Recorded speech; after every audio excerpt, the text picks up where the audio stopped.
ಎಲ್ಲರಿಗೂ ನಮಸ್ಕಾರ. ನಾನು ನಿಮ್ಮ ಅಕ್ಷಿತಾ ಪೂಜಾರಿ.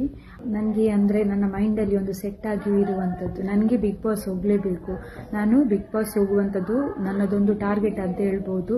ನಾನು ಬಿಗ್ ಬಾಸ್ ಹೋಗಿ ವಿನ್ನರ್ ಆಗಿ ಬರಬೇಕು ಎಂಬುದು ನನ್ನ ಮೈಂಡಲ್ಲಿ ಆಲ್ರೆಡಿ ಸೆಟ್ ಆಗಿ ಹೋಗಿದೆ. ಅದಕ್ಕೋಸ್ಕರ ತುಂಬ ಪ್ರಯತ್ನ ಮಾಡ್ತಾ ಇದ್ದೇನೆ ನಾನು. ಎಲ್ಲರೂ ಹೇಳ್ತಾರೆ, ಒಬ್ಬರು ಸೆಲೆಬ್ರಿಟಿ ಆಗಿದ್ದರೆ ಅಥವಾ ಸೋಷಿಯಲ್ ಮೀಡಿಯಾದಲ್ಲಿ ವೈರಲ್ ಆಗಿದ್ದರೆ ಅಂಥವರನ್ನು ಮಾತ್ರ ಬಿಗ್ ಬಾಸ್ನವರು ಕರೆಯುವುದಾ ಅಂತ.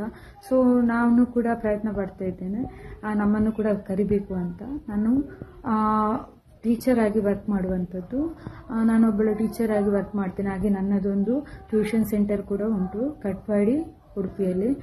ಸೊ ಚಾರ್ವಿ ಎಕ್ಸಲೆಂಟ್ ಅಂತ ಟ್ಯೂಷನ್ ಸೆಂಟರ್ ಉಂಟು. ಸೊ ನನ್ನದೊಂದು ಹ್ಯಾಬಿಟ್ಸ್, ನಾನು ಸಾಹಿತಿಯಾಗಿ ಒಂದು ಸಾಹಿತ್ಯವನ್ನೆಲ್ಲ ರಚನೆ ಮಾಡಿ ಬರೀತೇನೆ. ಹಾಗೆ ತುಂಬ ಆಲ್ಬಮ್ ಸಾಂಗ್ಸ್ ಮಾಡಿದ್ದೇನೆ. ನನ್ನದೇ ಸಾಹಿತ್ಯ ರಚನೆಯಲ್ಲಿ ಹಲವಾರು ಭಕ್ತಿಗೀತೆಗಳು ಮತ್ತು ಹಲವಾರು ಆಲ್ಬಮ್ ಸಾಂಗ್ಸನ್ನು ನಾನು ಈಗಾಗಲೇ ಮಾಡಿದ್ದೇನೆ. ನೋಡಿ, ಇದು ನನಗೆ ಆಗಿರುವಂತಹ ಕೆಲವೊಂದು ಸನ್ಮಾನಗಳು, ಒಂದು ಸ್ವೀಟ್ ಮೆಮೊರಿ ಅಂತ ಹೇಳ್ಬೋದು. ಇದು ಯಾವುದೇ ನಾನು ದುಡ್ಡಿದ್ದು ಮಾಡಿದ್ದಲ್ಲ, ನನ್ನ ಸ್ವಂತ ಟ್ಯಾಲೆಂಟ್ ಇದ್ದು ನಾನು ಪಡೆದುಕೊಂಡಿರುವಂತಹ ನನ್ನ ಆಸ್ತಿ ಅಂತ ಹೇಳ್ಬೋದು. ನನಗೆ ಬಿಗ್ ಬಾಸ್ ಹೋಗಬೇಕು, ವಿನ್ನರ್ ಆಗಿ ಬರಬೇಕು ಎಂಬುದು ಒಂದು ನನ್ನದೊಂದು ಟಾರ್ಗೆಟ್.